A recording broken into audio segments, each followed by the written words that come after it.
자, 여러분 안녕하십니까? 자, 강경석 세무사입니다. 자, 오늘부터 회계라는 어떤 바다에 한번 빠져 보시겠습니다. 자, 이제 우리 재무회계 기초 베이스에서 먼저 나오고 있습니다. 자, 먼저 말씀드릴 건, 자, 여러분들 회계 많이 하시나요? 자, 주위에 보면은 우리 기독교인들이 막 몰려다니시면서 그런 일을 합니다. 그리고 외치세요. 회계하라, 회계하라 이렇게 외칩니다. 회계하면 천국 간다 이렇게 하죠. 회계해야 됩니다. 우리 지금 회계하려고 하죠? 농담입니다.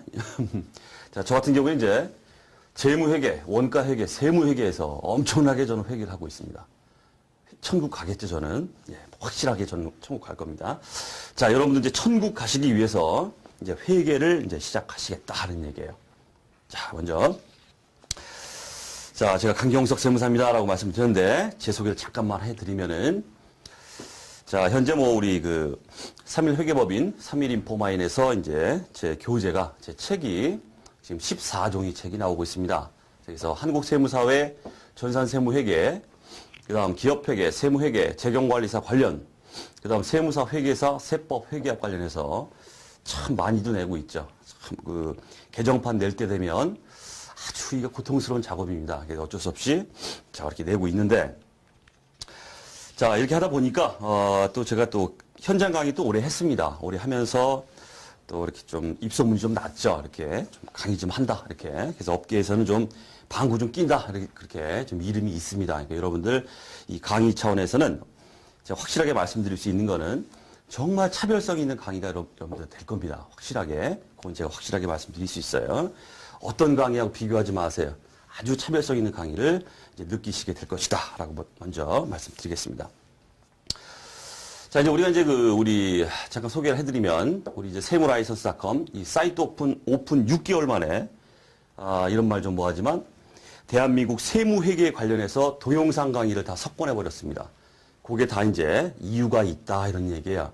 그렇기 때문에 한번 들어보시면 차별적인 강의, 자, 느낄 수 있을 거고, 강의를 통해서 이제 회계 또는 세법 이런 거에 대해서 제가 자주 하는 말입니다. 회계, 세법, 참을 수 없는 존재의 가벼움. 자, 그걸 반드시 보여드릴 거고, 여러분들이 어떤 회계, 세법에 대해서 길을 찾아가는 데 있어서 완벽한 안내자가 제가 되도록 할 거예요. 걱정하지 마시고요. 자, 먼저 노파심에 잔소리 몇 가지만 좀 하고 좀 넘어갈게요. 좀 지루하셔도 좀 들어보세요. 여러분들, 우리는 지금 시험 공부를 하고 있습니다. 시험 공부. 시험이라는 건 합격을 해야 돼요. 합격을. 그래서 이제 공부라는 게 합격을 못하면 떨어지죠. 그럼 이제 이 회계세법이라는 이 바닥이 어느 정도의 중독성을 가지고 있습니다. 한번 떨어지죠? 에이, 공부 못하겠다. 집어쳐요. 그랬다가도 또 어느 날 되면은 한 번 더 들어보고 싶고, 강의도 학원 또 가서 한번 해보고 싶고, 또 책을 피게 돼요. 이 중독성이 있습니다. 이게 떨어지면 계속 이제 이게 악순환이 계속이 되더라는 얘기입니다. 그래서 공부 오래 했다 그러면 실력 좋습니다. 많이 알아요. 하지만 붙은 적은 없어요. 이래선 안 되겠다는 게 제가 말씀드리고 싶은 겁니다. 예. 시험이라는 건 빨리 이 바닥을 아주 초단기간 내에 합격하고 이 바닥 떠버리는 게 최고의 고수입니다. 공부 많이 해서 붙은 적은 없어요. 계속 공부만 합니다. 실력 좋아요. 누가 알아주진 않아요. 합격을 못했기 때문에. 그런 건 중요한 게 아니란 뜻이에요. 우리가 시험에서. 시험이라는 건 빨리 이 바닥을 뜨는 게, 그것도 커트라인 1점 딱 걸려가 넘뜨는 상관없습니다. 상관없습니다. 합격만 하면 돼요. 그렇죠? 합격을 위한 공부를 반드시 하셔야 된다. 합격을 위한 강의를 제가 드릴 것이다. 저한테 들으셨던 모든 분들이 다 단기간에 다 합격하셨습니다. 제가 이제 강의 시간에 강의를 쭉 하면서 제가 자주 쓰는 말이 있습니다. 이 내용은 MVP입니다라고 제가 말씀드려요. 그 MVP는 반드시 챙기셔야 됩니다. 반드시 챙겨야 돼요. 그리고 제가 참고만 하십시오. 또 어떤 경우에는 이 내용은 쓰레기다. 이런 말을 합니다. 머리에서 지워버리세요. 그런 거에 집착하면 집착할수록, 쓰레기나 참고에 집착하면 할수록 계속 떨어지는 거예요. 말씀드리는 MVP만 모아놔도 어마어마합니다. 그것만 딱 하고 시험장 가서 70점이면 70점 딱 넘겨버리고 빨리 합격하는 게 최고의 고수다는 얘기예요. 너무너무 깊숙한 이 바닥에서의 어떤 내용에 대한 호기심은 계속 장수를 만들어내요. 우리는 지금 뭐 하려고 모였습니까? 합격하려고 모인 거예요. 자, 그렇게 생각을 가지고 공부를 하셔야겠습니다. 자, 그 다음에 이제 제가 현장 강의에서 강의를 쭉 하면서 수험생들이 이제 상담을 받고 이렇게 할 때 아주 놀라운 사실이 있습니다. 그게 뭐냐면 상당수의 수험생이 이 시험 공부를 취미 생활로 하고 있다는 거예요. 문제가 많습니다. 취미 생활로 공부하면 안 돼요, 시험이라는 건. 이건 취미 생활하는 게 아닙니다. 이게 얼마나 투입이 많은 또 취미 생활입니까? 책 사봐야죠. 회계세법 계속 바뀝니다. 개정판, 세법 개정, 또 회계 기준이 막 K갭에서 일반 기업 회계 기준, KIFRS, 한국채택 국제회계 막 넘어가면서 책들이 막 쏟아져 나와요. 떨어지고 계속 공부하고 있습니다. 취미 생활이에요, 널널하게 이렇게. 연도 바뀌죠? 또 책 사봐야 돼. 경제적으로 돈 나갑니다, 이게. 돈 낭비예요. 그리고 쓸데없이 자기 혼자 고민스러워요. 정신적인 스트레스를 혼자 막 받아가면서 살아요. 왜 그럽니까? 그러지 마세요. 나 이거 취미 생활로 공부하겠다. 슬슬 재밌게 좀. 그냥 무의도식 하긴 좀 뭐하니까 취미 생활로 뭐 하겠다면 빨리 집어치세요. 입에다 뜨세요. 그게 아주 속 편합니다. 딴 데 가서 이 정력이면 어마어마한 일을 할 수 있어요. 그래서 취미 생활 하겠다 이런 생각을 가지고 시험 공부에 임하시면 절대 안 됩니다. 절대 안 돼요. 그런 분들이 너무 많아요. 제가 보니까. 현장에서 상담을 해보니까. 자, 그럼 또 하나. 여러분들이 아무것도 아니지만 시험이라는 건 내가 저걸 따고 싶다라는 어떤 간절한 마음이 있어야 된다. 이런 걸 좀 말씀드리고 싶습니다. 공부라는 건 간절해야 돼요. 간절해야 됩니다. 간절하면 사람이 제가 자주 하는 말이지만 그냥 간절해. 나 그냥 간절해. 따고 싶어. 이렇게 되면 안 돼요. 제가 자주 하는 말이 간절함의 백승은 돼야 된다. 이런 말을 해요. 아주 작지만 크든 작든 이걸 떠나서 내가 몸을 담고 뭔가 취득을 하겠다 이런 느낌을 가지신다면 간절함의 백승 정도는 돼야 됩니다. 아주 간절해야 돼요. 저걸 따고 싶다는 생각. 그렇게 됩니다. 그렇게 간절해야 여러분들이 시험에 임하는 자세 자체가 틀어집니다. 자세 자체가. 자, 그런 마음을 좀 가지셔야 되겠고. 자, 마지막으로 한 가지만 이제 노파심에 잔소리만 드리려고 하는 게 뭐냐면 바로 자신감입니다. 자신감. 뭔가 공부를 시작하고 이렇게 했을 때 정말 가진 미천이 아무것도 없어요. 저는 차변 대변도 몰라요. 아무것도 몰라요. 들어도 이해가 안 갑니다. 전 바보예요. 이런 식으로 생각하면 절대 안 됩니다. 공부를 시작할 때 내가 정말 든 게 아무것도 없고 노브레인이다 하더라도 하나하나 습득을 하면서 난 반드시 된다. 저 시험에서 지금 단 한 명을 뽑아도 그게 나다라는 자신감을 가지고 하셔야 돼요. 홍백랑하긴 하겠지만은 일단 자신감이 있어야 된다. 난 된다라는 게 있으면은 역시 자세가 또 달라집니다. 이게 시험에 있어서 한 50점 딱 먹고 들어가는 거예요. 이게 벌써 자신감이 있으면은. 자, 그런 얘기를 자 먼저 말씀드리겠습니다. 자, 그다음 우리 강의를 진행함에 있어서 이제 전제 조건이 뭐냐면, 자, 여러분들은 층이 너무너무 다양합니다. 한번 일독을 해본 사람도 있고, 한번 맛을 들여본 사람도 있고, 전혀 모르는 상태에서 듣는 분도 있고, 정말 고급스러운 걸 좀 언제 나오나 기다리고 있는 사람들도 있고, 층이 다양해요. 하지만 우리 강의는 여러분들은 생초짜다 이렇게 가정하고 강의를 드릴 겁니다. 전 아무것도 몰라요 라고 이렇게 앉아있다라는 생각으로 그런 마음으로 제가 강의를 드린다. 전제 조건을. 그래서 실력이 좀 있다 이러신 분들은 좀 지루하실 수도 있어요. 하지만 뒤에 짝짝짝짝 가다 보면 그런 분들도 제가 분명히 말씀드릴 수 있는데 어려운 부분이 나와요. 이 바닥이 원래 그래요. 쉽게 시작해서 사람을 미치게 만드는 게 이 바닥입니다. 어쨌든 기초 단계에서 시작할 때는 완전 초짜다라는 가정하에 강의를 드릴 것이고 점점점 난도가 올라감에 따라서 그 내용에 대해서는 아주 일반적인 얘기들이죠. 일반적으로 포괄적으로 얘기를 해드릴 거예요. 그러면서 여러분들을 끌고 갈 겁니다. 제가. 자, 그렇게 보시면 되겠고요. 자, 이제 본격적으로 우리 이제 재무회계 기초 베이스. 참, 우리 야부리 문제. 우리 시험에 나왔다 그러면 야부리 문제. 썰 푸는 문제예요, 이게.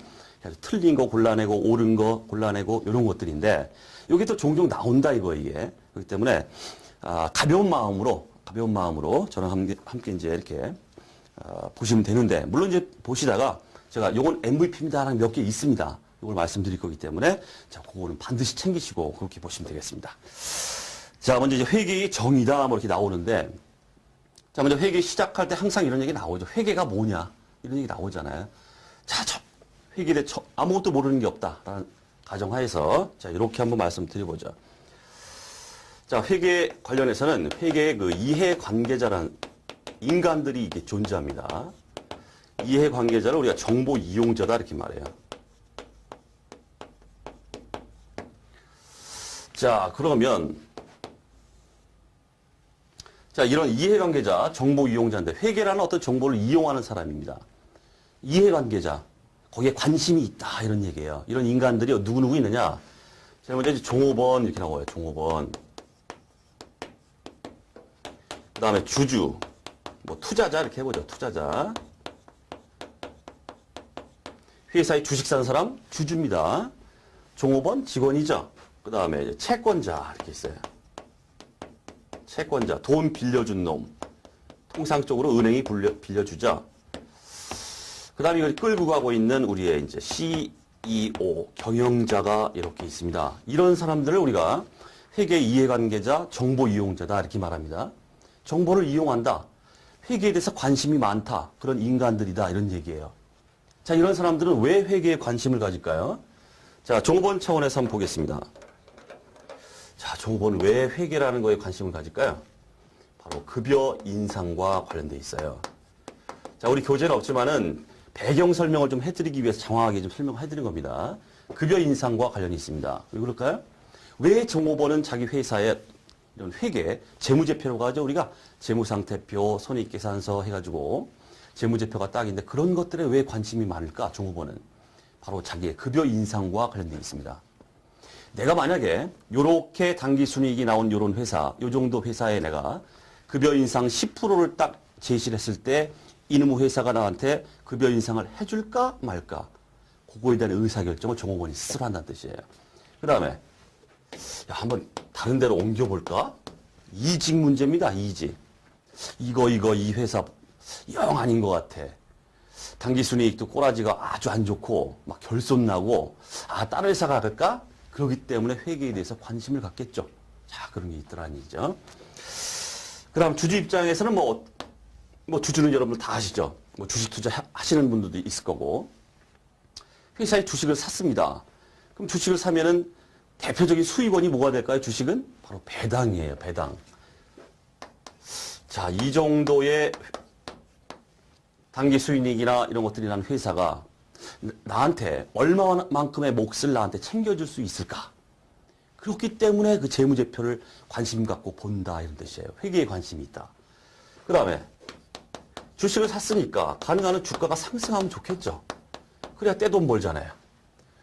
주가 상승 여부에 대한 예측을 재무제표, 회계라는 정보를 통해서 그걸 갖다가 이해를 하더라 하는 얘기예요.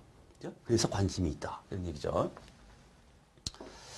자, 그 다음 채권자, 은행이다. 이렇게 해보겠습니다. 얘는 왜 그럴까요? 바로 자금 대여 문제입니다. 자, 이 회사한테 재무제표를 딱 보니까 당기순이익이 얼마, 자산이 얼마, 그렇게 나와 있어요. 자, 이런 회사한테 내가 자금을 갖다가 돈을 꿔달라고 하는데 줄까 말까 의사결정을 하기 위해서는 뭐겠어요? 회사의 재무제표에 관심이 있다는 뜻이에요. 그렇죠? 그 다음에 이미 꿔줬어요. 꿔줬습니다. 근데 이놈의 회사가 나한테 내가 돌려받을 수 있을까? 이런 거에 대한 관심이 있다. 이런 얘기예요. 그 회사의 상환 능력에 대한 평가를 갖다가 회계라는 정보를 통해서 채권자는 예측을 하더라 하는 얘기예요. 그래서 관심이 있다. 이런 얘기입니다. 됐죠? 그 다음에 경영자도 우리가 정보 이용자다 이렇게 말하는데 경영자는 왜 그럴까요? 왜 관심이 있을까요? 회계에? 바로 기업 성장에 대한 예측입니다.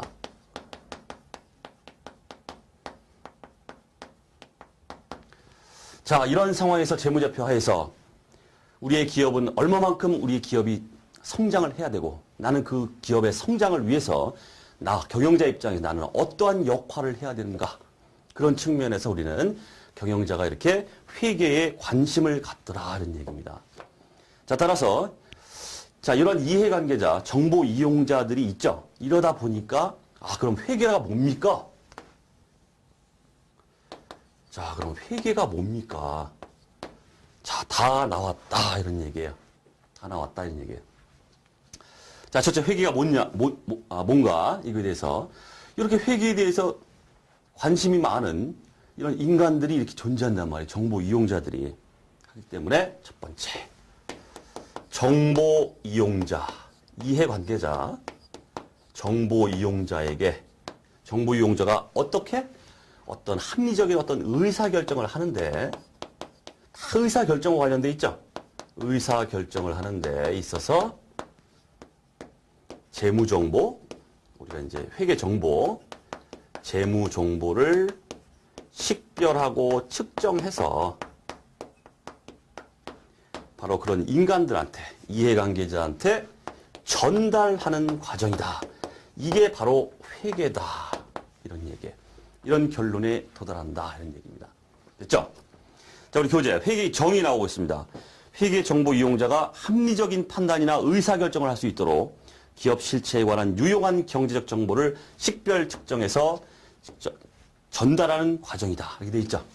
자, 요걸 말씀드리려고 장황하게 배경 설명을 좀 드렸습니다. 중요한 건 없습니다. 자, 그 다음 회계정보 이용자가 나오고 있죠. 말씀드렸던 뭐 경영자, 투자자, 그 주주, 그 다음 채권자, 뭐 은행, 그 다음 종업원, 그 외에도 정부, 고객, 일반 대중 많습니다. 많습니다. 자, 그렇게 보시면 되고. 자, 그 다음 회계의 사회적 기능이다 나오고 있습니다. 자, 여기서 볼 게 없고 회계의 사회적 기능과 관련해서 자, 우리 시험에 몇 군데에서 나온 적이 있기 때문에 제가 편제를 했습니다. 잘 나오지는 않습니다.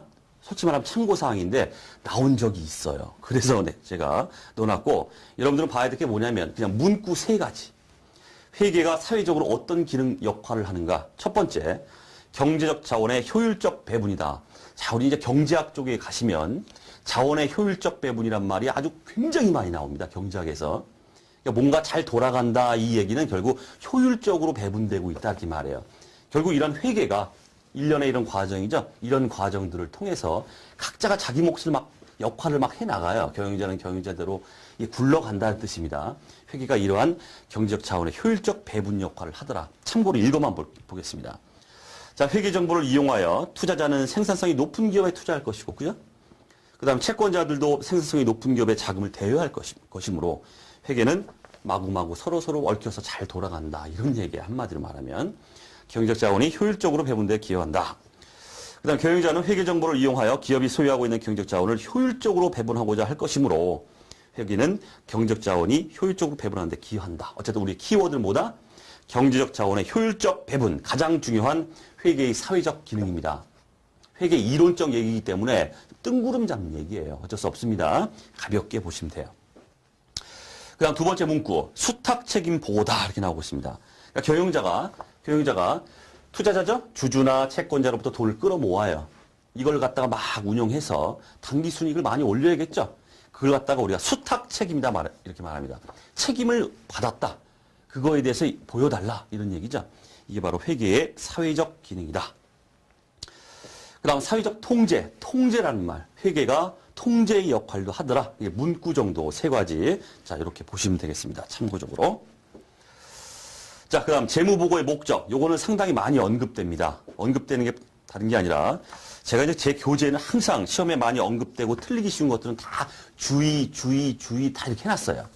그 주의는 좀 유심히 보셔야 됩니다. 자, 첫 번째, 투자 및 신용 의사결정에 유용한 정보를 제공한다.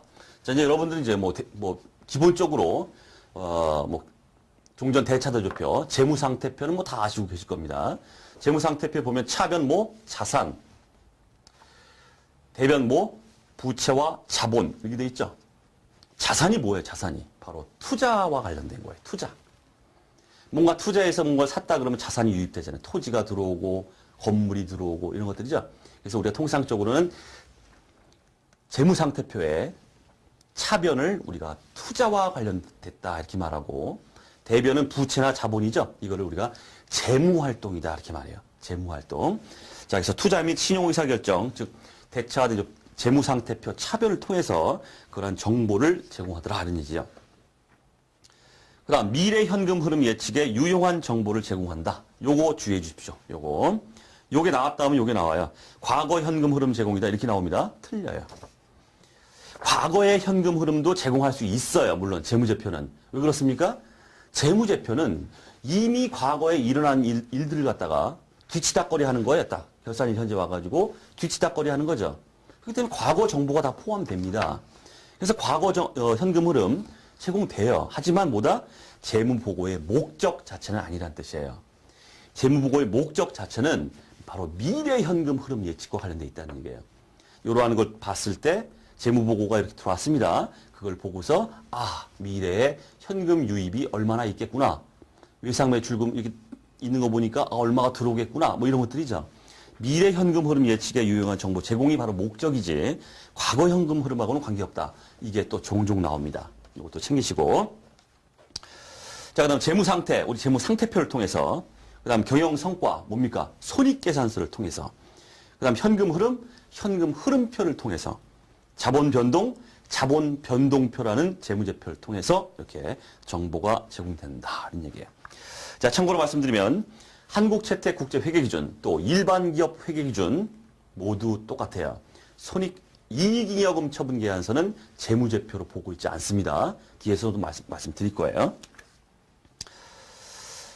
자, 그다음에 경영자의 수탁책임 평가에 유용한 정보의 제공이다 이렇게 돼 있고, 거기 주위에 또 보시면 재무보고의 한계점이 또 나오고 있습니다. 자, 미래의 수익성 가치에 대한 정보를 제공하는 데는 한계가 있다 이렇게 나오고 있어요. 그냥 문구만 알아두세요. 미래 현금 흐름 예측이라는 건 뭐겠습니까? 위에 나왔던 유입 정보죠. 현금 흐름이 들어올 것이다. 근데 이런 미래 수익성 가치라는 건 뭘까요? 그 미래 현금 흐름의 질적인 면을 따지는 거예요. 질적인 면.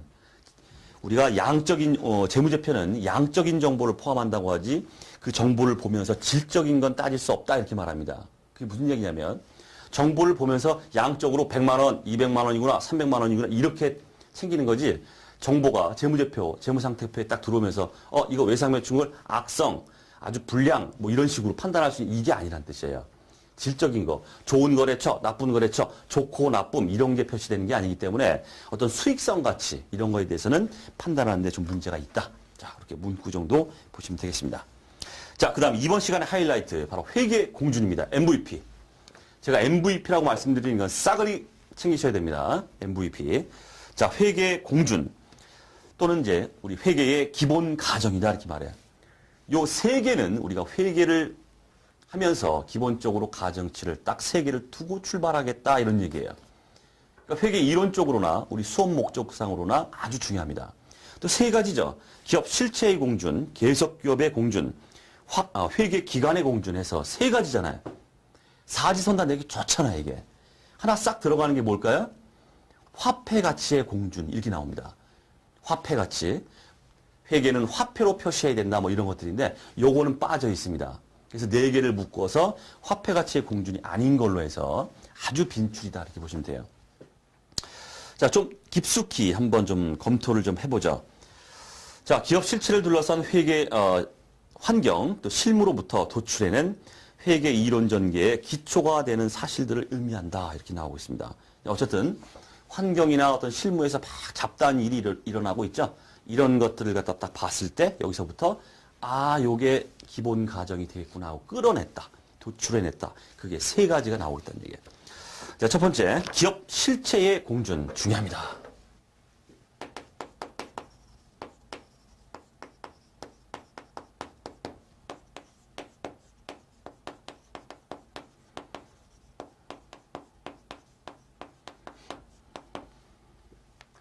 자, 기업 실체의 공준이다 이 말이 나올 때 항상 따라 붙는 말이 뭐냐면 바로 독립적 실체다 이런 말이에요. 독립이란 말이 들어가요. 자, 이게 뭐냐면 우리 교재에 나와 있지만 특정 기업 실체를 그 소유주나 다른 기업 실체와는 독립적으로 존재하는 특정 회계 단위로 간주한다 이렇게 나오고 있습니다. 소유주가 있겠죠. 소유주는 누굽니까? 주주입니다. 주주. 회사의 주주가 소유주죠. 주주. 그다음 다른 기업 실체. 그래서 내가 삼성 그 전자가 있다. 그럼 밑에 뭐 꼬봉들이 막 있겠죠. 삼성생명이 있고 뭐 있고 막 이게 있잖아요. 전혀 별개다 이런 뜻이에요. 별개다.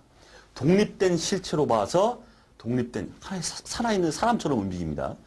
기업 실체. 기업은 하나의 독립된 실체다. 이렇게 가정을 하겠다 이런 얘기입니다. 예. 자, 우리 시험 목적상으로 이제 그 야부리에 요렇게 장난을 쳐요. 말장난을. 동일 실체. 땡. 틀립니다. 아닙니다. 자, 그 다음 중요한 얘기가 나오고 있습니다.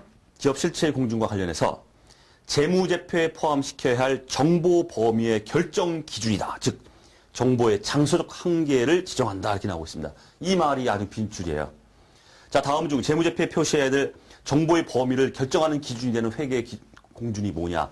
기업 실체의 공준이다. 이렇게 말씀하셔야 돼요. 왜 그럴까요? 독립된 기업 실체를 우리가 가정하잖아요. 그러니까 그 관점에서 재무정보를 측정하기 때문에 독립된 기업 실체 걔한테 포함될 게 뭘까? 이게 딱 정해진다. 이런 얘기입니다. 그래서 재무제표에 포함시켜야 할 정보의 범위의 결정 기준, 기업 실체의 공준, MVP. 다음 두 번째, 계속 기업의 공준 나오고 있습니다. 자, 한마디로 뭐 기업은 어떻다는 겁니까? 안 망한다. 망하는 게 아니다. 계속 사업한다. 이런 뜻이죠. 자, 그래서 우리 챙길 게 주의에 나오고 있습니다. 자, 개발비는 미래 경제적 효익의 유무로 자산 인식 여부를 가리므로 계속 기업이 보장되지 않는다면 자산으로 계상 불가하다. 요게 시험에 엄청 나왔습니다. 개발비 얘기가. 자, 이제 우리가 연구 개발비가 막 투입됩니다. 그럼 돈 나가죠? 그게 끝나는 게 아닙니다. 우리 회계상. 개발비다 해가지고 우리가 무형의 자산, 무형 자산으로 개발비를 잡게 돼 있어요. 그래서 자산으로 잡는 데 있어서 개발비 나갔다, 연구 개발비 나갔다, R&D 투자가 일어났다 해가지고 지출된 비용을 갖다 다 개발비다 해서 자산으로 잡을 수 있느냐? 그건 아닙니다. 아주 엄격한 자산 인식 요건이 있어요. 그 중에 가장 대표적인 게 바로 미래 경제적 효익이 있느냐 없느냐 이걸 따져요. 개발비 막 쳐들여가지고 돈 나갔습니다. 개발비 자산으로 계상했어요. 그러면 자산 계상할 때 조건이 뭐냐? 앞으로 연구개발 이 투자로 인해서 미래에 얘 때문에 엄청난 수익 창출이 올 것이다. 그래야만 지금 현재 시점에선 개발비라는 자산이다 이런 얘기예요. 자, 그러면 계속기업 공준하고 이 개발비가 무슨 상관이 있겠습니까? 상관이 있죠. 벌써 생각하는 게 지금 뭡니까 지금 머릿속에? 미래 경제적 효익이 있으면 개발비고 미래 경제적 효익이 없으면 개발비가 아니야. 이런 얘기이기 때문에 미래라고 말하고 있죠. 벌써 회사가 기업이 계속 사업을 한다는 전제가 깔려 있다는 뜻이야 이게. 미래 경제적 효익을 막 따진다는 거는. 그렇겠죠? 자, 요게 엄청나게 시험에 나왔습니다. 꼭 좀 챙기시고. 자, 그 다음 이제, 이 계속기업의 공준과 관련해서 회계 이론적으로 이 파생된 회계 개념이다 해서 아주 자주 언급되는데, 잠깐만 좀 언급을 좀 해보겠습니다. 자, 파생 개념인데, 자, 첫 번째 이 계속기업과 관련된 그 회계 이론상의 파생 개념으로 나오는 게 바로 기간 개념이에요, 기간. 기간 개념. 자, 왜 그럴까요? 자, 우리가 이제 기간별 보고라는 걸 하죠. 기간별 보고를 합니다. 회계연도 X1년, X2년, X3년 딱딱딱 끊어가지고 보고가 들어가죠. 이 밑에 기저에 깔려있는 가정이 뭘까요? 회사는 계속 X1년, X2년, X3년 계속 사업을 계속한다. 이런 가정이 깔려있다는 뜻이에요. 그래서 파생된 개념으로 우리가 기간 개념이라는 게 이제 나옵니다. 자, 그럼 시험에는 많이 나오는 게 바로 이 역사적 원가입니다.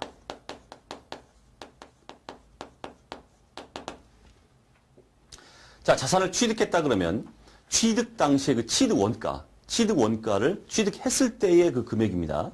이 금액을 우리가 역사적 원가다 이렇게 말해요. 자, 여러분들 토지 취득했습니다. 토지 100원에 취득했어요. 그러면 토지 얼마로 잡아요? 토지 100원 이렇게 잡죠. 이게 바로 역사적 원가, 취득 원가주의다 이렇게 말합니다.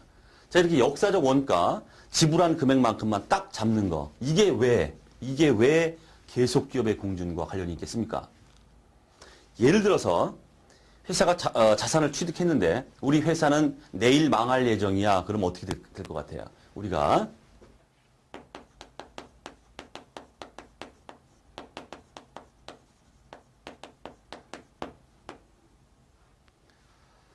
내일 망할 예정이다 그러면 내일 망하는 시점에서 가격이 얼마가 될까? 그걸로 계상하더라 이런 얘기예요.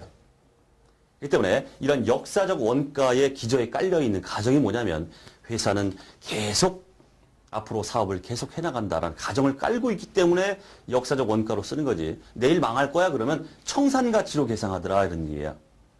자, 그래서 이 역사적 원가 이론적 근거가 뭐냐 이렇게 말할 때 계속 기업의 공준이다. 이렇게 말씀하셔야 됩니다. 요거 MVP. 자, 그 다음 유동성 배열이라는 게 나오고 있죠. 자, 우리 재무상태표 뭐 작성 기준이나 뒤에서 말씀드리겠지만, 뭐 일단 뭐 회계적으로 이제 기본적인 사항이기 때문에 뭐 다들 아시고 계실 겁니다. 유동성 배열, 현금화 속도가 가장 빠른 것부터 배열하라 이런 얘기죠. 그래서 재무제표, 재무상태표 보면 맨 꼭대기에 뭐가 먼저 나옵니까? 현금부터 나와요. 현금은 그 자체가 현금이기 때문에. 그 다음에 현금화 속도가 빠른 뭐 재고자산이나 뭐 외상매출금 쭉쭉 나가다가 뒤에 가면 뭐가 나옵니까? 우리 비유동이다 해가지고 비유동자 현금화 속도가 굉장히 느린 거, 막 토지, 유형자산 같은 토지나 건물 막 이런 것들이죠. 이게 나옵니다. 이런 식으로 현금화 속도가 빠른 거 순서대로 쭉 나열하는 걸 우리가 유동성 배열이다 이렇게 말합니다. 이 유동성 배열이 왜 계속 기업에 공준하고 맞물려 있을까요? 그 이유는 뭐겠습니까? 예를 들어서 똑같은 얘기예요.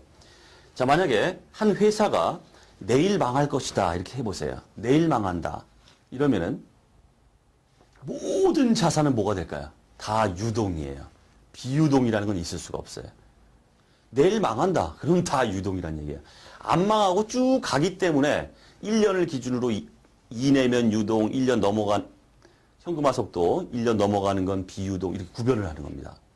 구별 자체가 우리 유동성 배열, 유동성과 비유동 자산을 이렇게 구별하는 거, 이 자체는 벌써 1년을 기준으로 이렇게 구분하는 거기 때문에 회사가 계속 사업을 계속 할 것이라는 가정이 밑에 깔려 있다는 뜻이에요. 계속 기업을 가정하지 않게 되면은 내일 망한다 이렇게 하게 되면은 유동이나 비유동 구분할 실익이 없어요. 그냥 다 유동이다는 얘기죠. 자, 그 얘기다는 얘기고. 자, 그다음 또 하나 나오는 게 이제 감가상각 얘기 나오고 있습니다. 요것도 자주 나오죠, 요거. 감가상각. 자, 감가상각. 뭐, 기본적으로 뭐, 말씀드려보면은 뭐 다 아시겠지만은. 자, 자산을 취득했다. 유형자산을 취득했습니다. 그러면 100원에 취득했다. 그러면 그 자산을 사용하면서 기간이 쭉 가고 있죠. 그 기간 동안에 이 자산의 원가를 감가상각비라 해가지고 비용으로 쫙 배분을 해버립니다. 그죠? X 1년에 100원짜리 중에서 10원, 10원, 10원, 10원 이렇게 비용으로 인식해 가더라는 얘기. 이게 이제 감가상각입니다. 가치가 감소되니까 그만큼 이제 상각이라는 걸 이렇게 해나가더라는 얘기죠. 이 감가상각을 할 때 있어서 뭐 여러분들 다 아시겠지만은 어떤 게 결부가 됩니까? 여기에 감가상각을 할 때 내용연수 이렇게 나오죠. 내용연수. 우리 뭐 정액법이다 이렇게 하면은 정액법이라는 건 이제 취득한 자산의 금액이죠. 금액을 갖다 10년이면 10년 해가지고 100원짜리가 10년으로 나눠버리면 10원이죠. 10원씩 10년 동안 계속 감가상각비를 이렇게 인식해 갑니다. 그죠? 그럼 내용연수라는 게 들어가요. 자, 몇 년 동안 상각할 것이다라는 내용연수. 10년, 20년 이렇게 말합니다. 자, 감가상각을 하는 데 있어서 내용연수가 결부됐다. 이 얘기는 뭡니까? 아, 회사는 최소한 계속 기업이구나. 이런 얘기예요. 계속 사업을 한다는 가정을 해야 내용연수가 의미가 있지. 10년간 감가상각, 20년간 당장 망한다 그러면 이게 무슨 의미가 있겠어요, 내용연수가. 그렇겠죠? 그렇기 때문에 계속 기업의 가정에서 파생된 개념으로서 이렇게 말할 수 있다는 얘기입니다. 기간 개념, 역사적 원가, 유동성 배열, 감가상각. 한참 유행일 때는 엄청나게 나왔는데 요즘 좀 뜸하죠? 어쨌든 나올 수 있어요. 좀 챙겨두시고. 자, 그 다음에 회계 기간의 공준이다 나오고 있습니다. 이건 뭐 똑같죠? 기간별 보고. 자, 그 얘기인데. 자, 기업 실체의 존속 기간을 일정 기간 단위로 임의적으로 분할하여 각 기간별로 재무 정보를 보고하는 것으로 적시성 있는 정보 제공을 위해 필요하다. 나오고 있고. 그 사례가 나오고 있습니다. 이게 중요한 거예요, 이게. 대표적인 게 바로 뭐 충당부채, 이건 뭐 나중에 얘기하고. 미지급 비용이나 이제 선급 비용 얘기 한번 해보죠. 자, 12월 31일 결산일이 있어요. 이 시점에 내가 이자가 발생했습니다. 이자 비용. 이자 비용이 발생했는데 이거 안 냈어요. 미지급했어요. 그러면 돈 안 줬다고 해가지고 비용 안 잡습니까? 그게 아니죠. 기간 경과분입니다.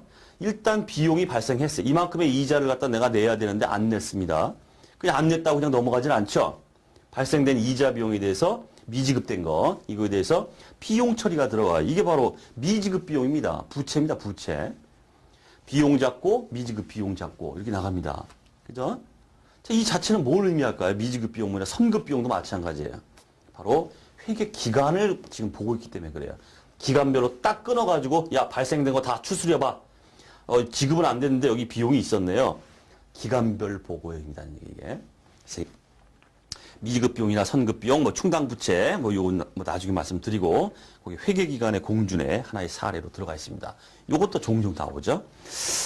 자, 그다음 이제 회계 원칙. 자, 그야말로 이제 회계 원칙. 이건 이론적인 얘기인데 가볍게 좀 검토를 좀 해보겠습니다.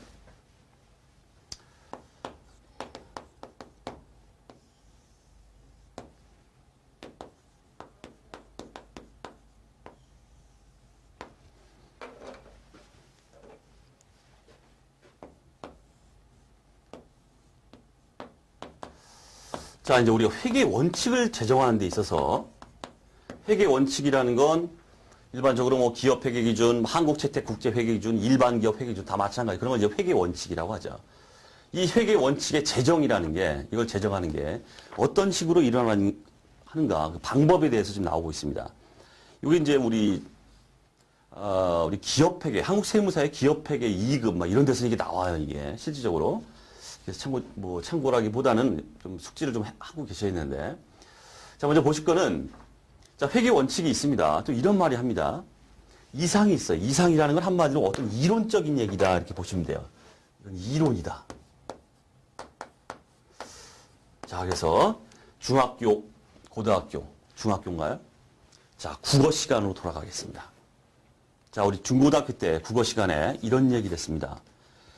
막 어떤 그 논설문이라고 하죠. 논설문을 이렇게 보면서 이게 연역법이냐 귀납법이냐 이런 말을 했었어요. 자, 연역법은 국어 시간입니다. 국어 시간이에요. 연역법은 이런 말을 합니다. 일단 결론을 제시해요. 그리고 나서 그 결론을 풀어나가요. 그다음 귀납법은 장황하게 막 앞에서 얘기해요. 그러다가 끝자락에 가서 결론을 꽝 줘요. 따라서 하고서 결론을 꽝 냅니다. 이게 바로 그 얘기예요. 그렇기 때문에 이상이나 이론이 있다 이거는 앞에 연역적 얘기죠. 연역법 얘기. 일단 결론이 나왔어요. 얘를 갖다가 일로 끌어와요. 어떻게 했어요? 그런 말이 나옵니다. 그래서 회계 이론에서 출발해서 실무를 이끌어갈 회계 원칙을 제정하는 것이다. 이게 바로 뭐다? 연역법이다. 이렇게 말하고 있어요. 연역법. 회계 이론에서 출발해서 회계 실무를 이끌어갈 회계 원칙을 제정한다. 이미 꽝 하고 정해놓고서 나오죠. 바로 연역법이다. 이걸 연역법적 회계 원칙 제정 방법이다. 이렇게 말해요. 자, 그 다음 이번엔 현실이 있습니다. 이 현실은 한마디로 실무예요. 실무. 실무에서 이제 갖가지 일들이 막 일어나고 있어요. 이런 것들을 막 추스려가지고 하나의 회계 원칙으로 이렇게 만들어줘요. 만들어줍니다. 그러니까 말씀드렸죠. 우리 국어 시간에 장황하게 막 얘기하다가 결론 낸다고 그랬죠. 지금 이게 그거잖아요. 실무에서 일어나는 갖가지 상황들을 막 해가지고 아 이러니까 이런 원칙이 필요하겠구나라고 이렇게 정하는 거예요. 결론을 내립니다. 그죠? 그래서 요걸 갖다 우리가 귀납법적 회계 원칙의 제정 방법이다. 이렇게 말합니다. 됐죠? 자, 그 얘기를 이제 제가 하려고 이제 그림으로 이렇게 했습니다. 자, 결국 우리가 챙길 게 뭐냐면은, 자, 그렇다면 위에 있는 우리 주위에도 나오는데 회계 공준이 나오고 있습니다. 자, 회계 공준에 올라가겠습니다. 자, 회계 공준의 첫 줄에 나오죠. 자, 기업 실체를 둘러싼 환경, 실무라고 나오고 있죠? 실무로부터 도출된 회계 이론적 전개의 기초가 되는 사실이다. 그러면 회계 공준은 어떻게 나온 겁니까? 귀납법이에요. 그죠? 지금 이렇게 나오잖아요. 기업 실체를 둘러싼 회계 환경, 실무로부터 도출됐다. 이렇게 나오죠? 회계 공준이라는 게. 자, 결국 회계 공준은 귀납법에 의해서 생성된 것이다. 자, 우리 야부리 문제, 객관식 문제 엄청 나오는 게 뭐냐면 바로 이거예요. 회계 공준은 연역법에 의해서 도출된다. 이렇게 나와요. 틀려요. 회계 공준은 귀납법입니다. 왜 그런지 말씀드렸죠? 자, 그거만 챙기면 된다는 얘기, 그거만. 자, 이러다 보니까 이제 또 그런 얘기가 나옵니다. 자, 그러면 자, 이 회계 공준 이렇게 우리 귀납법에 의한 이런 것들이죠. 이렇게 도출된 회계 원칙은 변할 수 있을까요? 없을까요? 딱 굳어져서 끝나는 겁니까, 이게?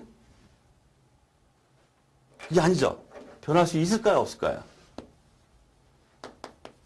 변할 수 있다. 요게 또 키워드예요. 귀납법에 의한 경우에는 변화할 수 있어요. 변경될 수 있다는 뜻이에요. 왜 그렇겠습니까? 아, 얘가 있잖아, 얘가 지금. 얘를 갖다가 막 살펴가지고 싸잡아서 이렇게 만든 거죠. 그럼 현실적으로, 실무적으로 뭔가 다른 것들이 또 막 일어나요. 그럼 다시 또 바꾸고, 또 이상한 일이 또 막 일어나요. 또 바꾸고. 이러다 보니까 변화 가능하다. 이렇게 말하면 맞는 얘기다. 하는 얘기입니다. 자, 그렇게 보시면 되겠습니다. 자, 그 다음 역사적 원가주의 말씀드렸죠? 취득 원가로 계산한다. 자, 그러다 보니까 역사적 원가, 또 그런 말이 나옵니다. 역사적 원가는 정보의 신뢰성을 제고시킨다. 엄청나게 시험에 나왔습니다. 역사적 원가는 항상 여러분들이 두 개가 따라다니셔야 돼요. 계속기업 공준의 파생 개념이다. 또 하나, 역사적 원가는 이꼬르 신뢰성이 높다. 이렇게 말해야 돼요. 왜 그럴까요? 내가 자산을 취득했는데 역사적 원가, 취득 원가로 딱 잡았어요. 그 원가가 계속 갑니다. 그럼 믿을 수 있죠. 믿을 수가 있다는 뜻이에요. 하지만 역사적 자산을 딱 잡았는데 기말에 갔더니 시가가 시장에서 팔리고 있는 가격이 더 높아졌어요. 그래서 팔리고 있는 가격에 의해서 높입니다. 이걸 시가주의라고 하는데 역사적 원가 100이었다가 시가가 120이니까 120을 올렸어요. 다음 연도 갔더니 또 떨어졌어요. 그럼 또 90원으로 또 떨고요. 다음 연도 갔더니 또 20원 올라갔어요. 110원으로 올려요. 계속 이렇게 시가에 따라서 등락을 거듭합니다. 이렇게 하면 보는 사람, 정보 이용자 측면에서는 이 자산에 대해서 이 가격에 대해서 믿을 수가 있습니까? 시가 정보는 믿을 수가 없다는 뜻이에요. 계속 등락하면. 근데 역사적 원가는 어때요? 딱 취득할 때 금액으로 딱 잡아버리고 끝나버려요. 요지부동 가만히 있습니다. 그러니까 취득할 때 이 금액을 취득했구나. 믿을 수가 있다. 자, 결국 중요한 얘기인데 역사적 원가는 항상 두 개 따라다닙니다. 계속기업 공준의 파생 개념으로 하나 나오고 두 번째, 신뢰성이 높다. 신뢰성을 제고시킨다. 요 말이 세트로 따라 붙어야 돼요. 역사적 원가는. 자, 그렇게 보시면 되겠습니다. 자, 그 다음 수익인식 원칙이 나오고 있죠. 자, 문구만 수익은 실현주의다. 이렇게 말하면 돼요. 되게 이론적 얘기이기 때문에 그냥 문구만. 실현주의, 실현된 시점에서 인식해야 된다. 아유, 이건 저도 할 수 있는 말이고 아무나 할 수 있는 말이죠. 어쨌든 실현된 시점에서 인식한다. 자, 실현된 시점이라는 것은 수익 획득 과정이 완료되고 금액을 측정 가능한 때다. 이렇게. 자, 가볍게 이렇게 보시면 되겠습니다. 자, 이 정도 해서, 선생님이 중요하다. MVP, 이렇게 말씀드린 부분들은 반드시 챙기셔야 되고, 큰 부담 갖지 마시고, 가볍게 좀 한번 검토를 다시 해 주시면 될 것 같습니다. 자, 제목의 기초 베이스 강의는 마치도록 하겠습니다.